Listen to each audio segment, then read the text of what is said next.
I had some rare time between my last set of meetings and the beginning of actually our kindergarten service. And so I knew that my friend was speaking at Temple Israel in West Bloomfield tonight. And so I tuned into their service. And as I watched, they're not in their space. They're in a different space for now. And as I was watching and listening to their service and thinking like, wow, I've heard these tunes a lot already today, and I'm going to hear them more.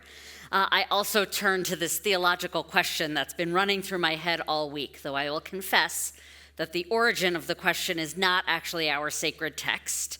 Actually, it's a lyric from Jesus Christ Superstar, which is, I know, the Andrew Lloyd Webber. I'm sorry, the Andrew Lloyd Webber of it all. My husband's embarrassed too somewhere. It's a different sort of source material, I admit, but it's sung in a moment in the story where everything has begun to fall apart and all that's left is this quiet, almost fragile request where Mary Magdalene stands up and says, "This was unexpected. What do I do now? Could we start again, please?" And I don't know. I don't know if it's the lingering anger and anxiety from the attack in West Bloomfield or the reports from my Israeli friends who are still running back and forth to their safe rooms. We got news this week that my son's trip to Israel is canceled, or if it's just all of it. But this week has felt a little shaky, and maybe a lot of weeks do. Maybe I reflect on this, right? Maybe that's part of what it is to be human or to live in 2026 or some combination thereof. And I acknowledge that we come into the Shabbat with a gift of new beginnings. We come into the Shabbat knowing, as our beautiful weather can attest, that today is the first day of spring, that our month of Nisan, our month of redemption, began yesterday, that for our Persian community, we're celebrating Nowruz, the new year. And as Rabbi Yoshi said, tomorrow morning, we open up a new book of Torah. And so I've been sitting and wondering what that might these moments, the shaky and the new, what might they be trying to teach me? And then maybe what can they teach us? So as Rabbi Yoshi said, we begin our third book of Torah in which the central theme is sacrifice. So yes, in this book of Leviticus, we're going to encounter the sacrificial system with a lot of bones and a lot of blood, but also with a theological promise and maybe a little bit of an answer to that question. Rabbi Yoshi introduced, right, that the Hebrew word for sacrifice, I think, is much more evocative than its Latin root. That this notion of korban is from the root of drawing near, of closeness to the divine and of relationship. And so this book of rules and regulation that, as he said, can sometimes feel really far away from us, is actually a book deeply about divine encounter. And I think it's important to note that even though our rabbis talk about there's no beginning and there's no early and late in Torah, there's no chronological order, the fact is that Vayikra, as we experience it, opens in a post-golden calf world. We've already constructed the golden calf. We've destroyed the golden calf. God has commanded Moses to destroy the tablets. We begin this week. We begin anew in a world where something has already gone wrong, and that closeness to God is no longer simple if it ever was. There is a distance, or what psychologists might call a rupture in this relationship. I've had the fortune of learning with Dr. Asael Romanelli over the years, and he teaches a lot in his practice and in his teaching about rupture and repair. And he's fond of saying that rupture is inevitable and repair is optional. And what he means is that in every relationship, between people, within communities, even within ourselves, things break apart. That's part of being human.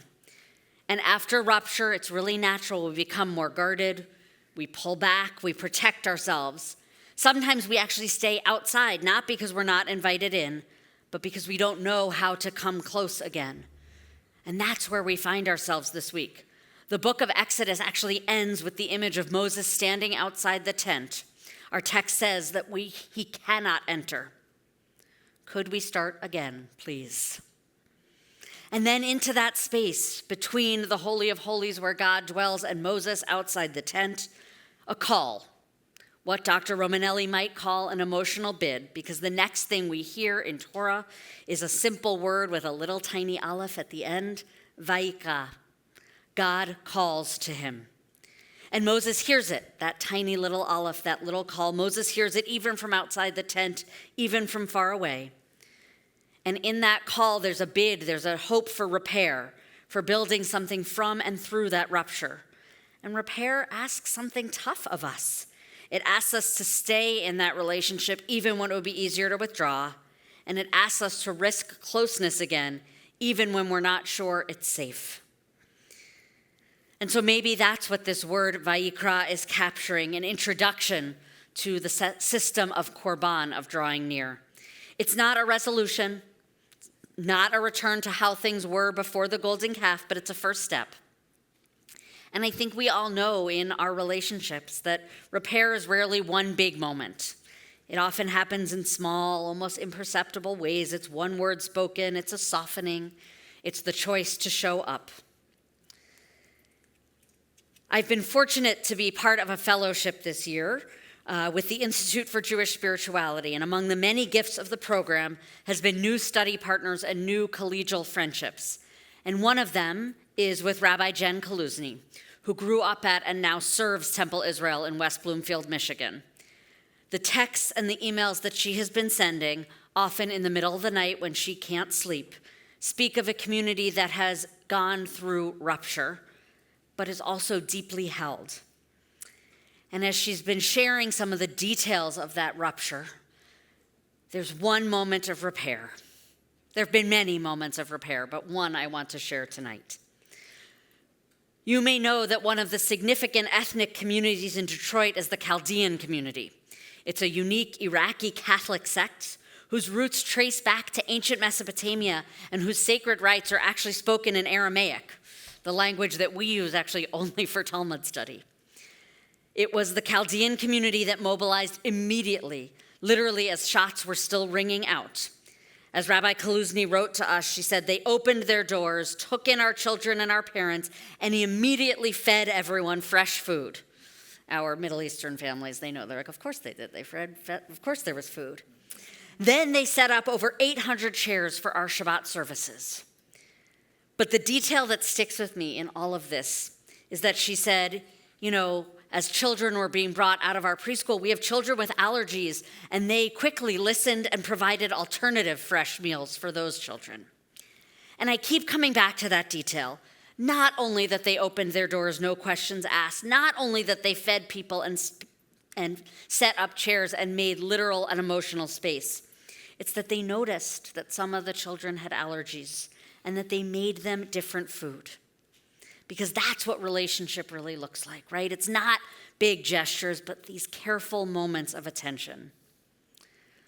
So she continued by telling us in an email that she went through Temple today, it was earlier this week, and all she could say, and they said it tonight at their services too, Nes Gadol Haya Po, a great miracle happened here. She says, yes, our teachers and staff and security were trained, she said, but if you saw the spaces where the most impact took place, you would also say a great miracle happened here. Our people are safe, our Torahs are safe, and everything else we can build once again. And there's something so profound in that space, but in our world. The recognition that what matters most can be preserved even with an acknowledgement that something has been broken. And I don't want to make light or make easy. It's a really hard place to be, this space that is not in the devastation, but is not in the ease yet either. It's this place that's not in the rupture, but is certainly not yet repaired. Jen in Detroit, her community in Detroit, that's where they are. They are thankful and they are grateful and they are hopeful, but they're not there yet. She said tonight, that I wrote it down, she said they are wounded, but their heart still beats individually and as a community. And maybe you've been there in your own life, in your own story, and maybe you're even there now. And that space, not still rupture, but not yet repair, that's exactly where our Torah meets us this week. It begins this book in that very same in-between space, after rupture and after distance, but before anything has been fully repaired. And that's the moment, I guess, where that different kind of theological question begins to emerge. Not, are we okay, and not, what now? But how do we begin again? And it's not accidental, I think. I never think there are accidents in where our Torah meets us and where we meet our Torah. It's not accidental that we arrive here just as the world itself is beginning to turn at the spring equinox.